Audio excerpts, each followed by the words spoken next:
El destino profético de México. Tal es la causa que nos trae en este momento a las Sagradas Escrituras, la palabra de Dios.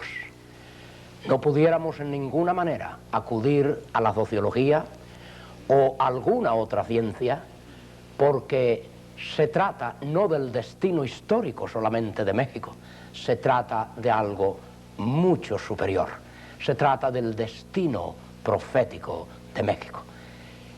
Apelando a esa misma expresión de profecía, no hay otro anal, ni humano ni divino, que no sea las Sagradas Escrituras, que nos puedan brindar esa reflexión divina en la intervención de la historia humana de parte de Dios en los pueblos y en las naciones, así como en las familias y en los seres humanos en forma individual y personal. El destino profético de cada ser humano, así como de pueblos y naciones, solo se puede ver a través de las Sagradas Escrituras. Leamos en el libro de Apocalipsis, en esta hora, el libro de Apocalipsis, capítulo 21 del libro de Apocalipsis. Les invito a abrir sus Biblias. Para aquellos que no están familiarizados con las Sagradas Escrituras, les recomiendo asimismo, si no hay una Biblia en este momento, obtenerla para la próxima vez que usted contemple y usted vea asimismo esta revelación que se hace de cara al destino profético de México. Les invito a abrir sus Nuevos Testamentos, sus Biblias, en el libro de Apocalipsis, que es el último libro en el Nuevo Testamento o el último libro de toda la Sagrada Escritura, incluyendo el Antiguo Testamento. Es este libro con especialidad que refleja asimismo el sentir profético que Dios asimismo ha dado no solo a la Iglesia, su Iglesia, al mundo entero, pero inclusive a los gobiernos de la tierra, para asimismo poder, a través de este planteamiento profético, conocer en qué posición los pueblos, las naciones y los seres humanos se encuentran delante de Dios, no solo en sus orígenes, pero en su fin. Por eso hablamos de destino. El destino profético de México, así como el origen de México, está desde Génesis hasta Apocalipsis a través de toda esta revelación divina, envuelto, implicado en todo el proceso del destino profético de todas las naciones y pueblos de la tierra. En esta ocasión queremos concentrarnos solamente, debido a la urgente necesidad de este mensaje divino, con la nación mexicana. La nación que está siendo visitada periódicamente por el Papa de Roma, especialmente en esta ocasión, con mucho énfasis, por el Papa Juan Pablo II. Alguien se preguntará, en el proceso histórico de México, ¿qué tiene que ver esta intervención e insistente visita del más grande líder religioso del pueblo católico romano? Ciertamente, Dios tiene respuesta a ello. Leamos en el capítulo 21 de Apocalipsis, y dice de esta manera la palabra de Dios: y vi un cielo nuevo y una tierra nueva, porque el primer cielo y la primera tierra se fueron, y el mar ya no es. Y yo, Juan, vi la santa ciudad, Jerusalén nueva, que descendía del cielo de Dios, dispuesta como una esposa ataviada para su marido. Y oí una gran voz del cielo que decía: he aquí el tabernáculo de Dios con los hombres, y morará con ellos Dios, y ellos serán su pueblo, y el mismo Dios será su Dios con ellos. Y limpiará Dios toda lágrima de los ojos de ellos, y la muerte no será más, y no habrá más llanto, ni clamor, ni dolor, porque las primeras cosas son pasadas. Y el que estaba sentado en el trono dijo: he aquí, yo hago nuevas todas las cosas. Y me dijo: escribe, porque estas palabras son fieles y verdaderas. Y díjome: hecho es, Yo soy Alfa y Omega, el principio y el fin. Al que tuviere sed, yo le daré de la fuente del agua de vida gratuitamente. El que venciere poseerá todas las cosas, y yo seré su Dios, y él será mi hijo. Mas a los temerosos e incrédulos, a los abominables y homicidas, a los fornicarios y hechiceros, y a los idólatras, y a todos los mentirosos, su parte será en el lago ardiendo con fuego y azufre, que es la muerte segunda. Sigamos leyendo en el verso 22, desde el verso 8, y aquí, entre esta primera porción y esta última del mismo capítulo 21 de Apocalipsis, vamos a entender mejor del contexto de este mismo texto. Dice así en el verso 22: y no vi en ella templo, porque el Señor Dios Todopoderoso es el templo de ella, y el Cordero. Y la ciudad no tenía necesidad de sol ni de luna para que resplandezcan en ella, porque la claridad de Dios la iluminó, y el Cordero era su lumbrera. Y las naciones que hubieren sido salvas andarán en la lumbre de ella, y los reyes de la tierra traerán su gloria y honor a ella, y sus puertas nunca serán cerradas de día, porque allí no habrá noche. Y llevarán la gloria y la honra de las naciones todas a ella. No entrará en ella ninguna cosa sucia o que hace abominación y mentira, sino solamente los que están escritos en el libro de la vida del Cordero. No cabe duda de que hay un plan divino para toda nación, no solo para cada persona, pero para toda nación. Dios no se ha olvidado no solo de la urgente necesidad del individuo, pero de la urgente necesidad de los pueblos y de las naciones. Desde el origen de cada nación y pueblo entendemos por las Sagradas Escrituras que Dios dio al destino histórico, a cada gobierno y a cada nación, su propio derecho a ser lo que quieren ser. Y de este mismo origen comenzamos a notar que hay un proceso de destino, hay un desarrollo histórico desde ese origen. Vengamos al libro de Génesis para entender de este origen y asimismo complementar a mejor forma de entender el destino profético de México. En el capítulo 10 del libro de Génesis leemos así: estas son las generaciones de los hijos de Noé, Sem, Can y Jafet, a los cuales nacieron hijos después del diluvio. Los hijos de Jafet, Gomer, y Magod, y Medai, y Javán, y Tubal, y Mesequet, y Tiras. Y los hijos de Gomer, Azkenaz, y Rifat, y Togarma. Y los hijos de Javán, Eliza y Tarsis, Quitín y Dodanín. Y por supuesto, no vamos a leer todos los orígenes de cada nación, de cada pueblo, pero sí vamos a dar conocimiento a lo menos de aquellos orígenes de donde inclusive México comienza a originarse en su desarrollo histórico. Y asimismo entendemos que en esa relación y en ese proceso histórico de México, a la par de su destino profético, México comienza a tener muy íntima relación, ya no solamente con los pueblos de que se derivaba desde el Asia inclusive, pero asimismo en su descendencia aborígene, pero asimismo con España, una intervención tremendamente drástica, dramática, y al mismo tiempo hasta vergonzosa y dolorosa. Yo como español tengo que admitirlo en el siglo XX. Una proyección donde España se proyecta en el destino profético de esta nación, que desconociendo asimismo las raíces religiosas que ya funcionaban en España, fuera del cristianismo, lejos del cristianismo, conocida como la institución católica romana, comenzaba a proyectar ya no solamente el pensamiento español, pero ahora esa intervención española comienza a proyectar asimismo el pensamiento religioso de que ya España y los españoles habían sido embriagados. ¿Embriagados? ¿Cómo es esto?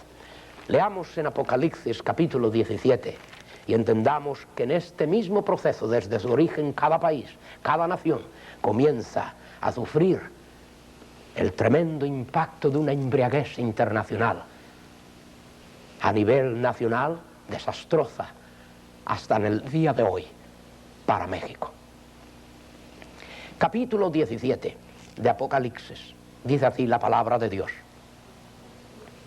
Y vino uno de los 7 ángeles que tenían las 7 copas, y habló conmigo diciéndome, ven acá, y te mostraré la condenación de la grande ramera, la cual está sentada sobre muchas aguas, con la cual han fornicado los reyes de la tierra, y los que moran en la tierra se han embriagado con el vino de su fornicación.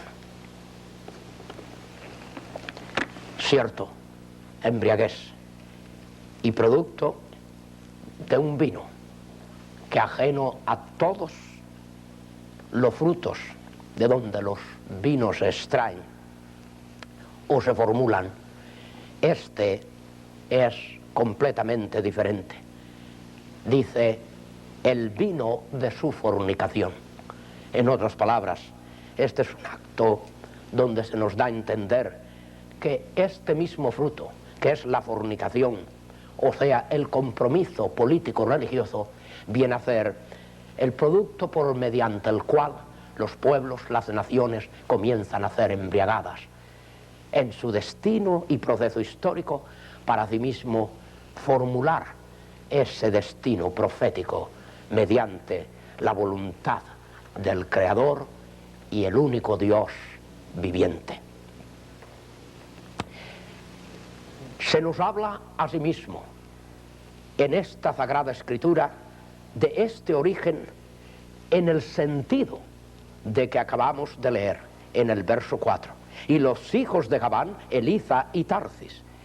Y vamos a escoger la palabra Tarsis en esta hora para hacer hincapié en esa intervención de España en el proceso histórico que viene a ser, no cabe duda, como cumplimiento de la misma profecía, la experiencia histórica de México.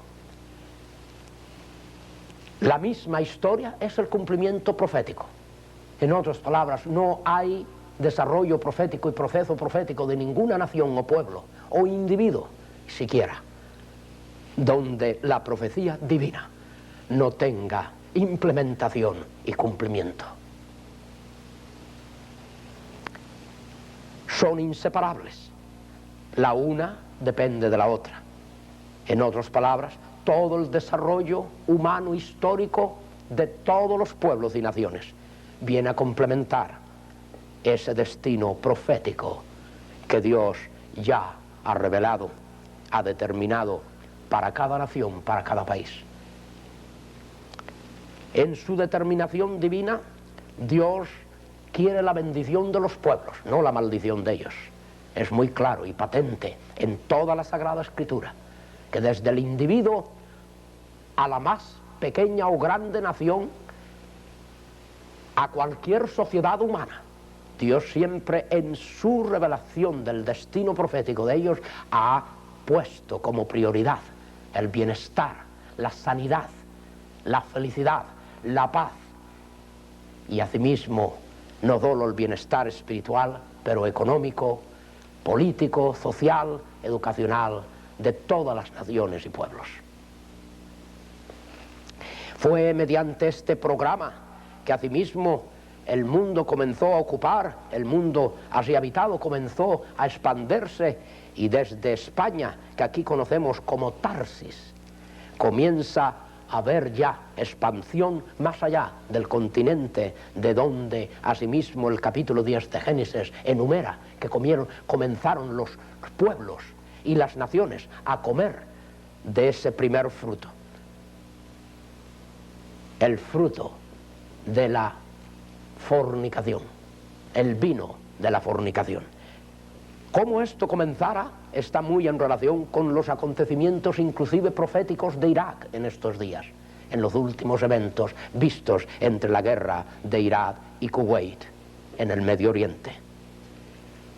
Un conflicto armado que trajo como consecuencia la atención no solo del destino profético de México, pues hasta México se vio implicado en ello, pero ahora también de muchas naciones y pueblos por primera vez en la historia de nuestra civilización. Nunca antes había visto una tremenda conglomeración de naciones y pueblos reunidos, sus ejércitos, en la defensa de un país tan pequeño como Kuwait contra Irak, lo que fuera antiguamente Babilonia, la antigua. ¿Y de dónde asimismo se origina la Babilonia moderna? Porque es precisamente de ahí, del destino y en el proceso de ese destino histórico profético dirá que nace la nueva Babilonia, la grande Babilonia, la madre de las abominaciones de la tierra. Asimismo conocemos por esa manifestación y revelación divina cómo es que desde que Nimrod, como leemos en el verso 8 del capítulo 10, y Cush engendró a Nimrod, el primer fundador de la primera religión, aún más el primer fundador del Estado político.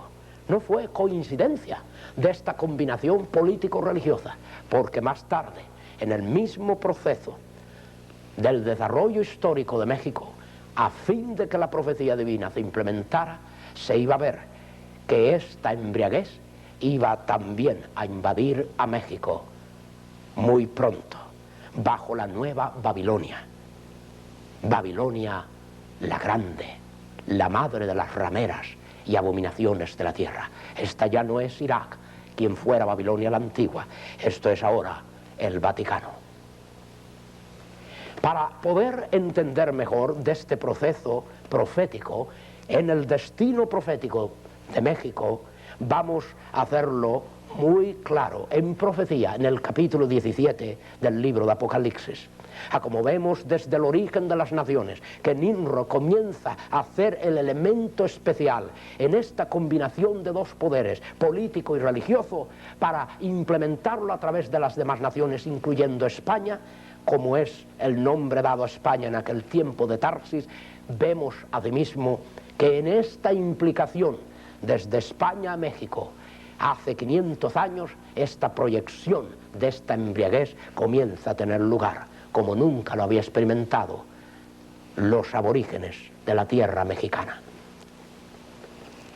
El verso 3 del capítulo 17 de Apocalipsis nos llama la atención al hecho de dónde la antigua Babilonia estaba establecida, como fue establecida por Nimrod, quien fue no solo el primero, siendo el fundador y dirigente religioso de toda la religión existente, pero ahora mismo venía a ser el primer jefe de estado político de su propia, asimismo, nación y luego imperio babilónico. Y me llevó en espíritu al desierto, y vi una mujer sentada sobre una bestia bermeja, llena de nombres de blasfemia, y que tenía 7 cabezas y 10 cuernos. Ahí comienza, en este proceso histórico profético de México, comienza lo que México iba a recibir después que Colón entrara en su viaje en 1492 para llegar a las costas de la tierra mexicana, pasando por el Caribe. He aquí el verso 5. Entre texto y contexto vemos que hay un proceso que ya teniendo lugar en la historia de la humanidad, comienza a hacer profecía en el cumplimiento de esa historia. Desde el verso 3 al verso 5 pasamos por el verso 4, que es una perfecta descripción de esta intervención religiosa con los asuntos políticos y soberanos de los pueblos, de las naciones y de los gobiernos de la tierra. Una intromisión contraria a Dios, bastarda, ajena completamente a Dios, porque Dios, que dejó desde el origen a estos pueblos, a estas naciones, gobernarse a sí mismo, comienza a ser falsamente proyectado en la historia de las naciones y hasta en la sociología de México. Comienza a ser Dios proyectado como aquel quien indica que una religión sobre otra y otras ideas religiosas sobre otras deben asimismo dar lugar. Y esto comienza precisamente fuera de Dios.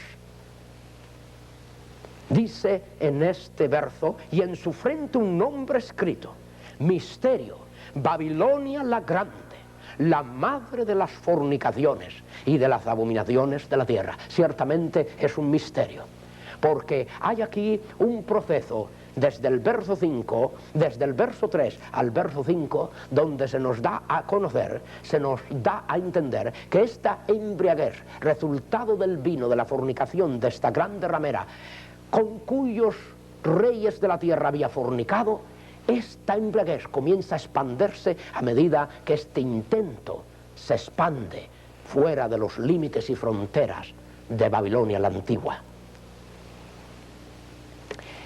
Ese doble intento político-religioso ya estaba en funciones desde Nimrod hasta nuestros días, hasta la sucesión en que ya el papado, reemplazando a Nimrod, comienza a tomar las mismas disposiciones de dos poderes, el poder político y el poder religioso.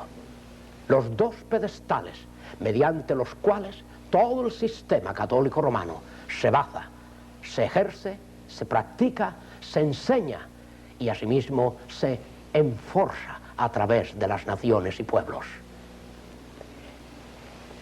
Ya el profeta Daniel, precisamente en esta proyección profética, nos hablaba, inclusive, con la revelación de la imagen, con que Dios le dio a entender que de todos los reinos de la tierra, incluyendo los medos, los persas, asimismo después Babilonia, los griegos y los romanos, efectivamente, ese estado de Babilonia la antigua iba a pasar al estado de Babilonia la grande, la moderna, la presente y futura Babilonia, pero iba a tener un estado de gestación.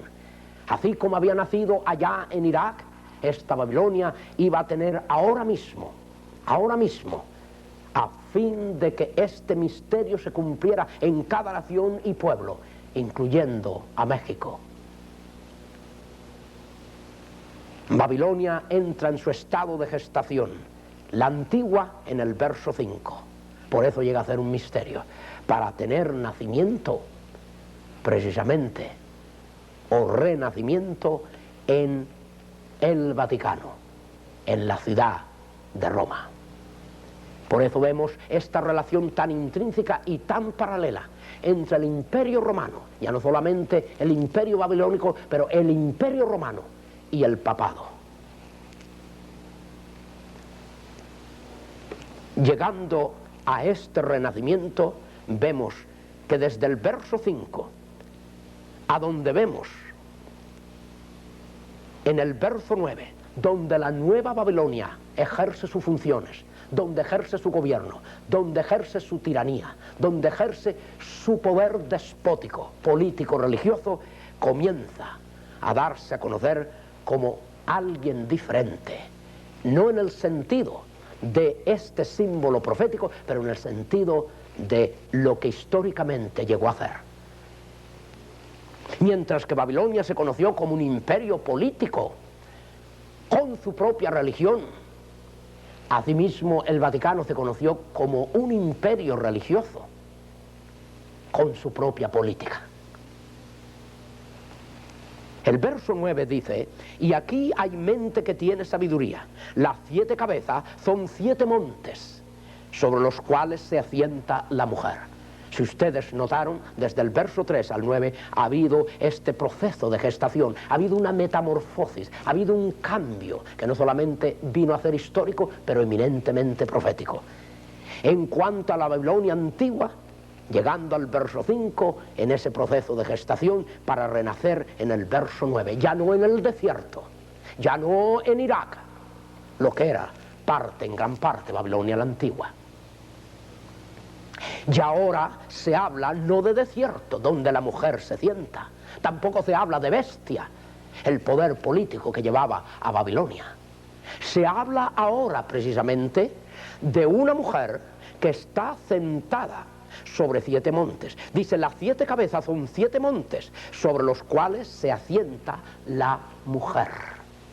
Quiere decir que ya la mujer no es llevada de un poder, ya tiene poder en sí mismo. Mediante el derecho canónico, México ha conocido a través de su historia el despotismo de esta tragedia histórica y de, no cabe duda, este pronunciamiento profético de maldición sobre los pueblos y naciones que representa el papado para todas las naciones y para todas las gentes de la tierra. Se habla debajo y dentro del derecho canónico y mediante el derecho canónico del sistema católico romano, la constitución de este mismo sistema declara que el Papa ejerce dos funciones, dos oficios y dos poderes entre lo que se enumera y se define del papado. Se habla del Papa ser el líder máximo religioso, pontífice máximo, como los sumos pontífices romanos. Y asimismo desde Babilonia esta definición venimos viéndola ya originarse. Desde Babilonia la antigua, para hacer permeateada, no solo, pero dramatizada en forma especial en la persona de cada emperador romano. Fue uno de estos sumos pontífices que jugó uno de los papeles más importantes en la historia de México, no solo, pero en el pronunciamiento profético acerca de la nación mexicana, el Papa Pío IX, llamado asimismo sumo pontífice, pontífice maximum, como se llamaba y se titulaba los emperadores romanos.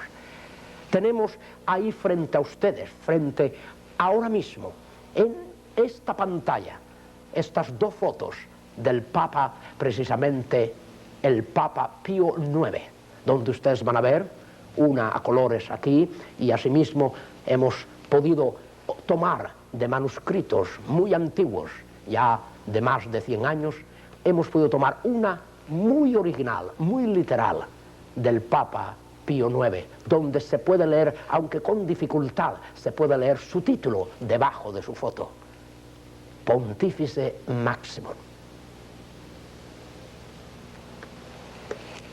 Es este el hombre que viene a ser, a título del Nimro que originó a Babilonia y la primera religión que se estableció en la tierra, contrario a la revelación de Dios, porque nunca Dios aspiró por religión, aspiró por revelación.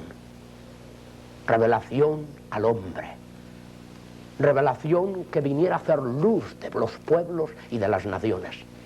Y bien dijera, desde Emilio Castelar en España, en la primera República Española, en ese acto de intervención soberana de Dios para liberar a los españoles de la tiranía y del poder despótico del clero católico romano, desde la primera hasta inclusive en relación con México, viene el tiempo en que Benito Juárez, otro instrumento del poder soberano de Dios para liberar a la nación mexicana del despotismo clerical, de la intervención religiosa, político-religiosa, de un poder despótico, tiránico, que no solamente exterminó los cuerpos de tantos aborígenes, pero llegó a exterminar inclusive las almas de ellos, si hubiera podido, aquí mismo en la tierra.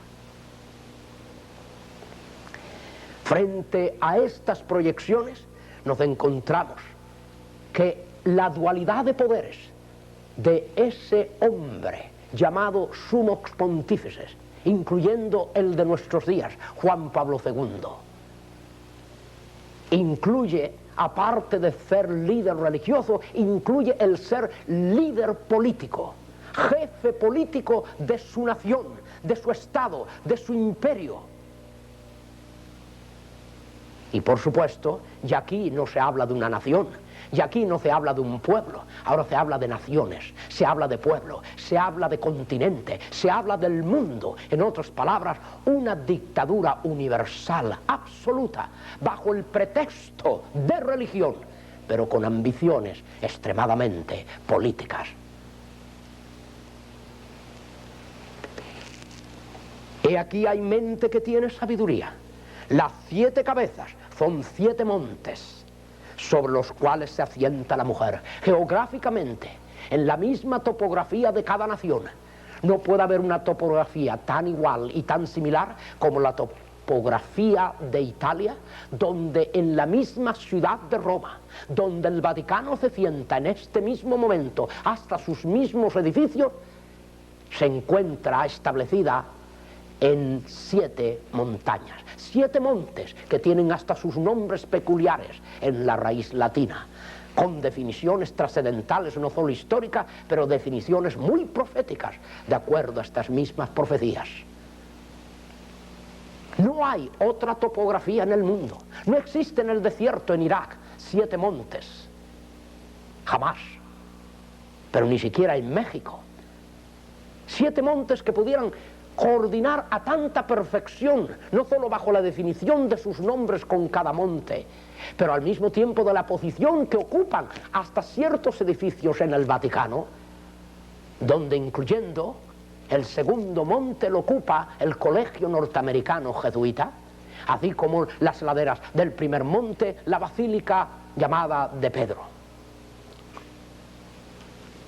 Edificios tan trascendentales y al mismo tiempo pronunciamientos tan trascendentales como estos, incluyendo el título de esa ciudad, el nombre de ella, Vaticanos, de la raíz latina Vaticanus, la transliteración española Vaticano, no lleva el peso que lleva la misma definición en su raíz latina, declarando centro de adivinación, centro de agorería, centro de espíritus, en otras palabras, centro de actividad mística y espiritual, donde hay relación entre el mundo de las tinieblas, poderes de las tinieblas, y la Tierra, este planeta.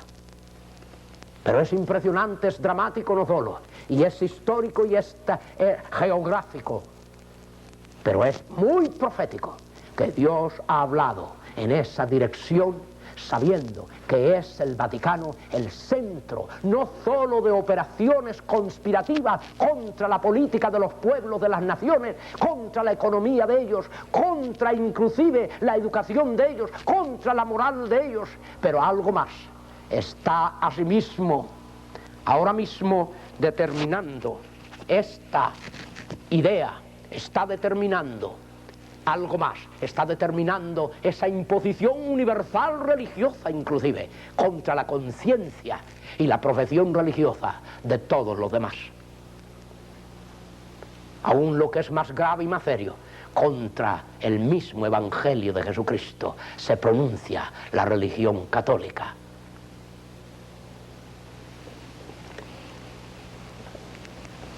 Los hombres que como Benito Juárez, como baluartes instrumentos a título de un Ciro, a título de un Nabucodonosor, a títulos de hombres que bajo la soberanía de Dios, Dios supo escoger en su soberanía, no presionando ni siquiera la conversión de ellos a Él, pero haciéndolos instrumentos de su poder soberano en favor del destino profético de México, del destino profético de las almas mexicanas, del destino profético de los hombres mexicanos, de las mujeres mexicanas, de los niños mexicanos, a fin de dar paso a su promesa de bendición a los pueblos y naciones que acepten su evangelio.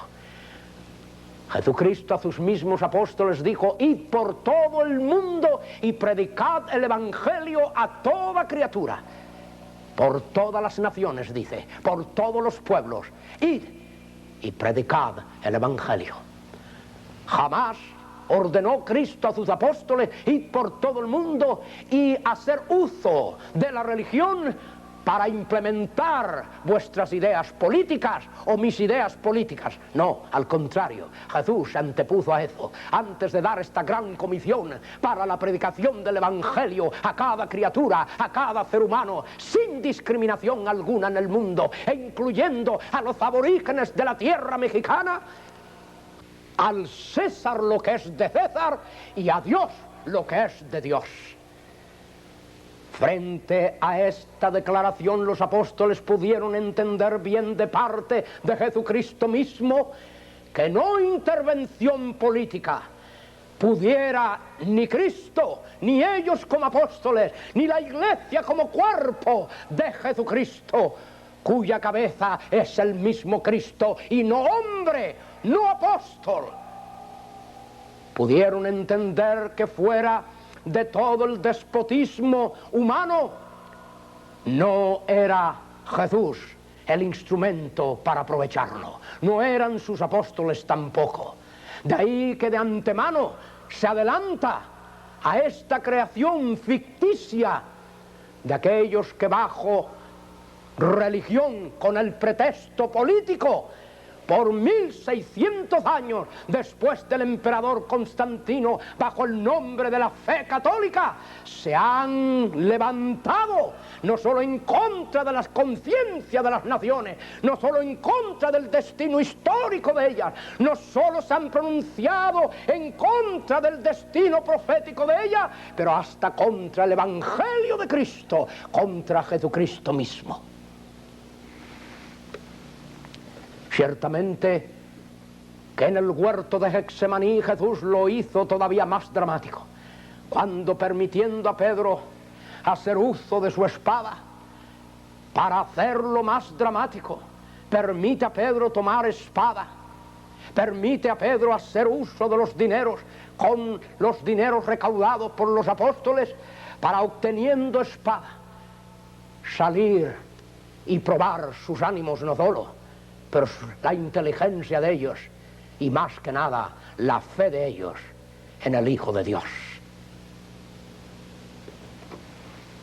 Desde el momento que Judas, como el ejemplo máximo de toda la traición que Cristo sufriera no solo, pero como ejemplo máximo de la traición que Cristo sigue sufriendo a manos de la religión, no ha habido mayor expresión dramática que la que Jesús dirigió a Pedro en esa hora crucial, en esa hora muy especial, muy única, horas antes de ser crucificado. Jesús se vuelve a Pedro y no para apoyarle en su ataque al legionario romano, cortando su oreja con la espada. Jesús no se vuelve a Pedro para apoyarlo.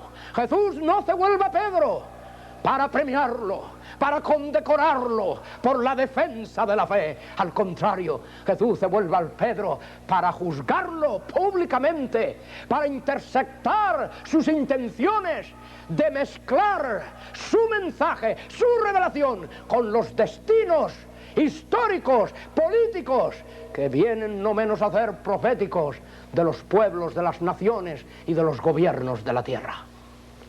Jesús hace clara y patente que la separación entre la revelación suya y los derechos de los pueblos a gobernarse a sí mismo es bien clara, es bien definida desde el pensamiento divino. Y no hay lugar a duda. Jesús ordena a Pedro envainar su espada no solo, pero vuelve a coger la oreja que había cortado Pedro del legionario romano y le vuelve su oreja.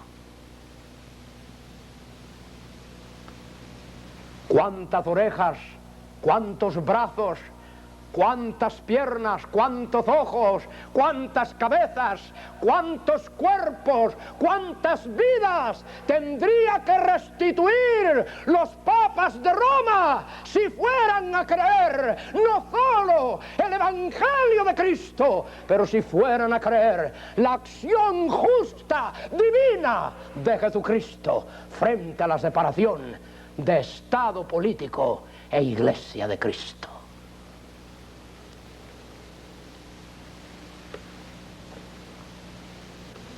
México mismo ha sido bañado con la sangre del producto de este despotismo político-religioso. Insisto en ello, porque todavía hasta los historiadores mexicanos se pronuncian acerca del sistema católico romano como una religión. Y hay hasta la influencia en esta hora, influencia dañina para la nación mexicana, influencia que puede asimismo no solamente paralizar el proceso histórico de México, pero incluyendo hasta el proceso de su destino profético. La influencia, la admiración, el respeto y ya hasta asimismo la insistencia papal de que las relaciones religión y Estado deben ser restablecidas. ¿En qué sentido? No ha habido problema. Desde los tiempos de Benito Juárez siempre ha habido relación de religión y Estado. La ha estado teniendo todo el tiempo. Pero claro está, relaciones bien puestas por Benito Juárez, como Dios la puso a través de Cristo con Pedro y la declaró por su boca: a César lo que es de César y a Dios lo que es de Dios. Estas relaciones las llevó Benito Juárez a ese punto, a ese nivel y a esos límites, creados de Dios, determinados de Dios.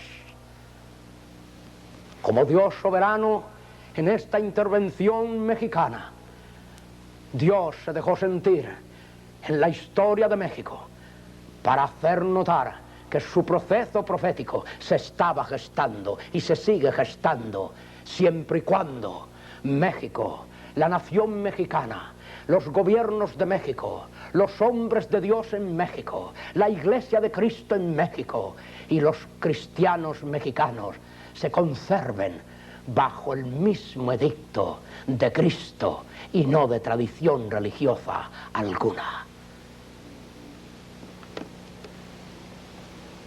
Desde Emilio Castelar, pasando por Benito Juárez y llegando al norte de México con Estados Unidos y hasta en Canadá, vemos una hora en el siglo XVIII cuando todo está en conmoción. España está en conmoción, México entra en conmoción, Estados Unidos entra en conmoción, Canadá entra en conmoción, y algo está sucediendo.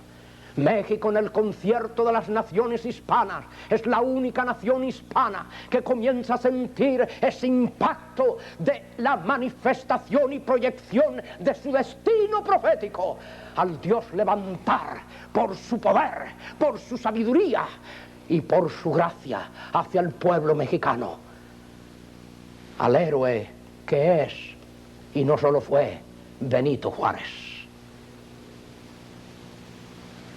El más grande de los héroes mexicanos, no entre los héroes mexicanos, pero sobre todos los héroes mexicanos. Benito Juárez, que comienza a tener observación de lo que Abraham Lincoln como Emilio Castelar en España declarara, de que hay diferencia entre la Biblia y la religión.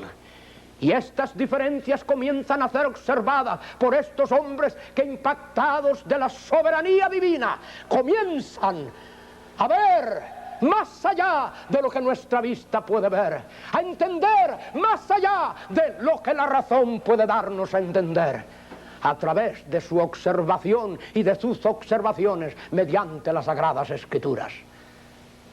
Es en esa hora que Benito Juárez, a la par de Abraham Lincoln, a la par de inclusive los más grandes próceres en España de su primera república, como un acto de intervención divina en la liberación aún del mismo pueblo español bajo el despotismo católico romano, comienza a darse a entender que es la Biblia la que debe reemplazar aún en las escuelas públicas, aún en las escuelas públicas, aún en los centros académicos. Es la Biblia la que debe reemplazar a cada sacerdote.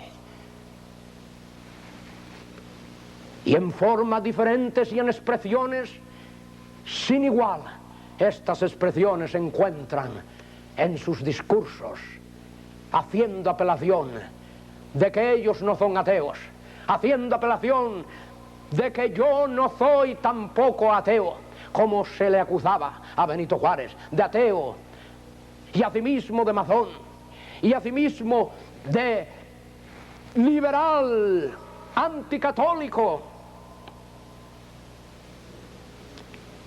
Bajo toda acusación había una aprobación. Frente a toda acusación, la aprobación se cumplió. Dios honró a Benito Juárez porque honró a México. Y porque Benito Juárez honró su palabra al reconocer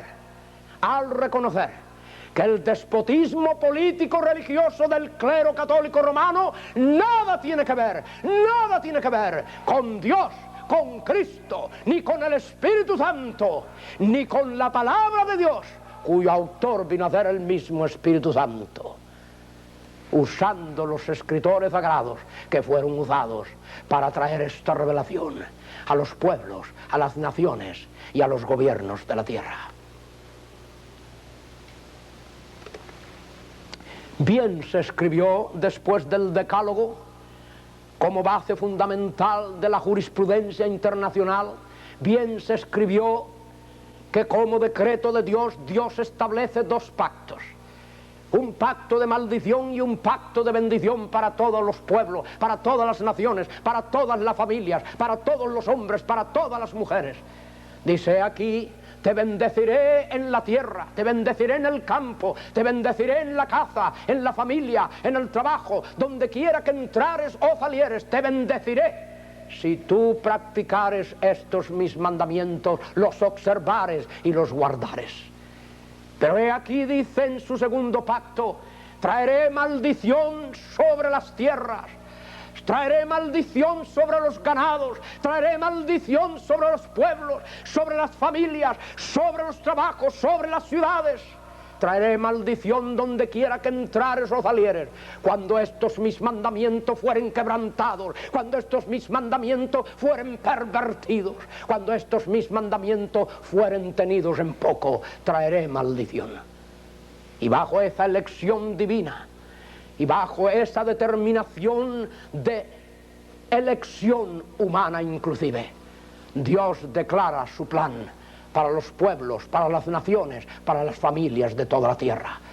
Pero lo más dramático de todo el mundo es que no es un gobierno político el que se pronuncia contra los mandatos de Dios, contra el decálogo de Dios, pero es la primera religión formulada desde Nimrod, pasando luego a todas las religiones paganas que comienzan a pronunciarse en contra del decálogo divino, en contra de las leyes divinas, bajo pretexto de más de un Dios inclusive. Pero siempre encubriendo el más dañino de todos los pretextos: la urgente necesidad que toda religión tiene del favor político y económico. A diferencia de la Iglesia de Cristo, que no tiene ninguna ambición política y que carece de ambición hasta económica. En otras palabras, en este pronunciamiento vemos desde el capítulo 20 del libro de Éxodos que quien primero se pronuncia para acarrear maldición a todos los pueblos, para ser canal de tanta miseria humana, desde la económica, la política, a la educacional y a la moral, la primera institución religiosa que se pronuncia directamente contra el decálogo, contra los 10 mandamientos, es la institución católica romana. No hay otra religión que se haya pronunciado en tal forma tan directa y personal como el clero católico romano, en su propia función del desarrollo de su propia teología y filosofía, se desarrolla contra el decálogo, los 10 mandamientos.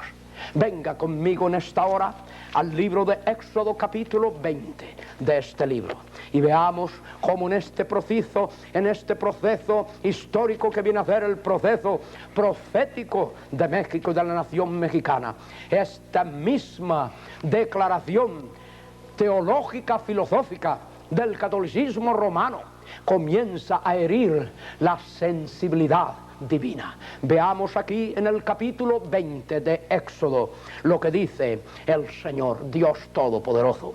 Y habló Dios todas estas palabras diciendo: yo soy Jehová tu Dios, que te saqué de la tierra de Egipto, de caza de ciervos.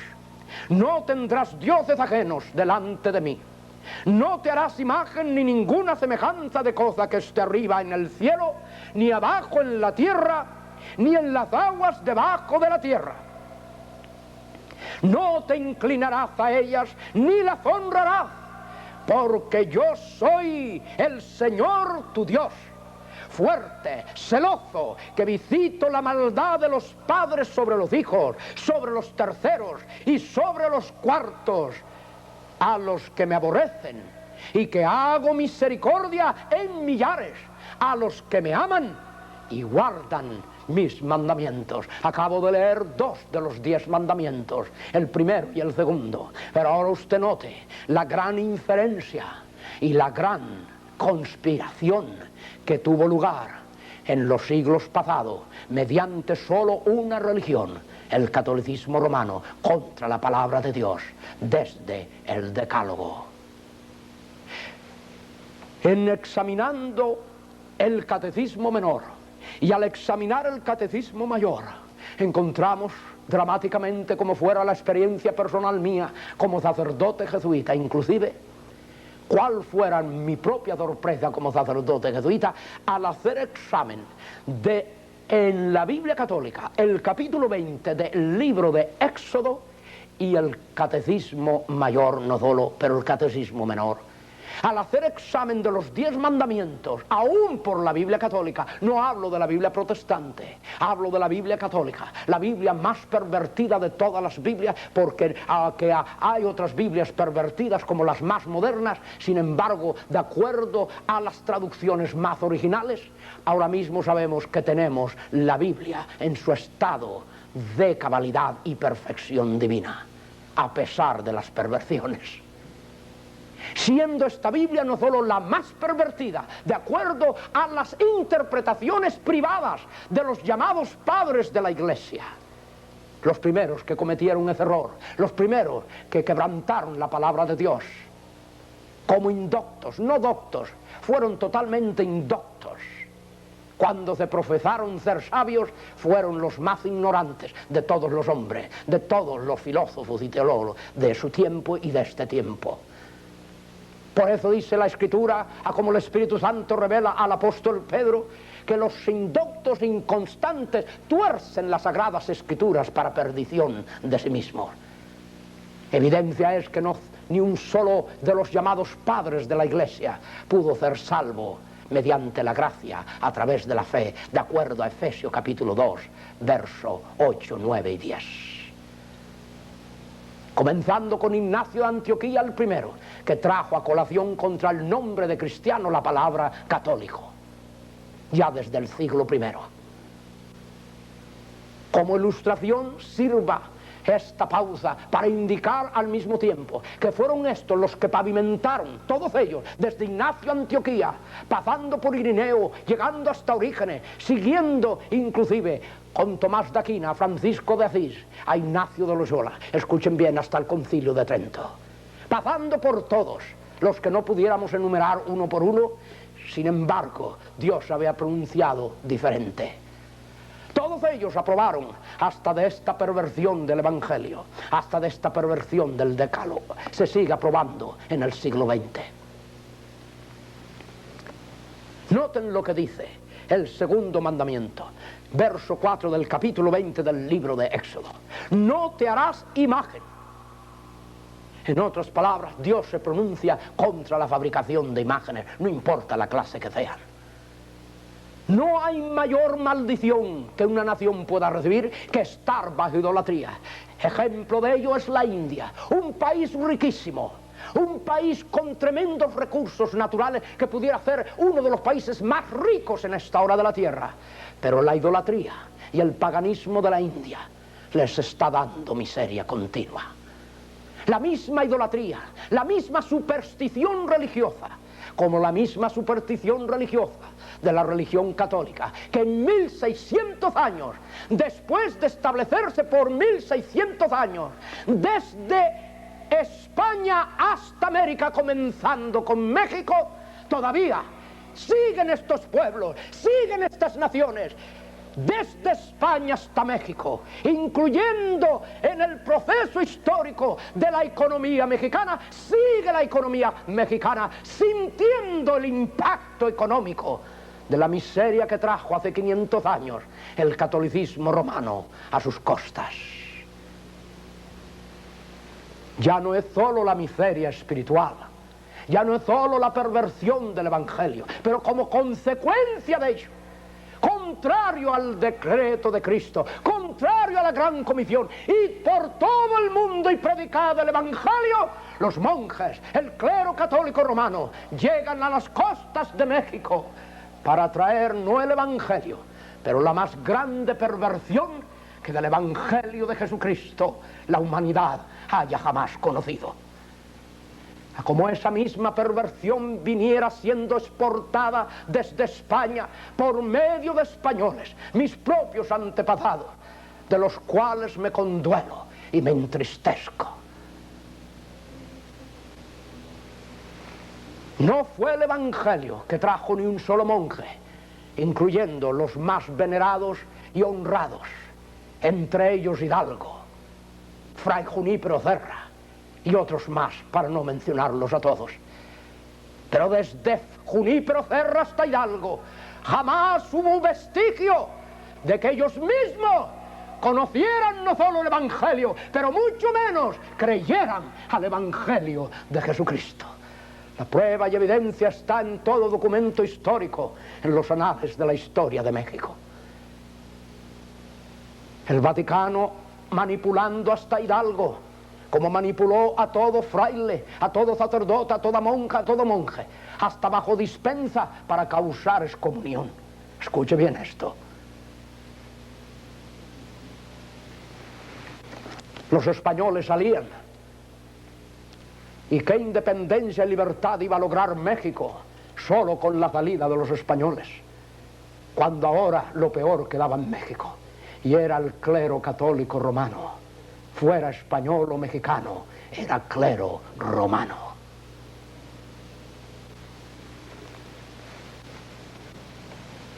En este desvarío histórico se nos cuenta hasta por la historia de historiadores mexicanos, incluyendo hasta textos de universidad al colegio, a las escuelas mexicanas, que estos misioneros vinieron a traerles el Evangelio a los indígenas y aborígenes de la tierra mexicana.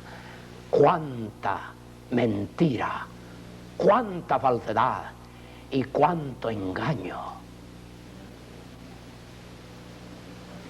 La prueba y evidencia es que el segundo mandamiento de la ley de Dios ya había sido, y preparabanse ya los catecismos desde ese momento, reemplazando el segundo mandamiento. El segundo mandamiento de la ley de Dios: no te harás imagen, ni ninguna semejanza de cosa que esté arriba en el cielo, ni abajo en la tierra, ni en las aguas debajo de la tierra. No te inclinarás a ellas, ni las honrarás, porque yo soy el Señor tu Dios, fuerte, celoso, que visito la maldad de los padres sobre los hijos, sobre los terceros y sobre los cuartos a los que me aborrecen, y que hago misericordia en millares a los que me aman y guardan mis mandamientos. Oremos en esta hora por México y por el pueblo mexicano. Padre, en el nombre de tu Hijo Jesucristo, traigo delante de tu presencia soberana a la nación mexicana, a los gobernantes mexicanos y a los líderes de tu iglesia, la iglesia de tu Hijo, que se debate y sufre contra la perversión de tu evangelio mediante la religión impuesta. Gracias, Dios, por este alto, por esta pausa y por esta manifestación una vez más de tu gracia a través del Evangelio de tu Hijo Jesucristo. Mira, te ruego estos que en esta hora ven y no solo escuchan, por ellos te ruego, como rogar a Jesucristo tu Hijo en el huerto de Getsemaní, te ruego por ellos, a fin de que sean salvos, en el nombre de Jesús.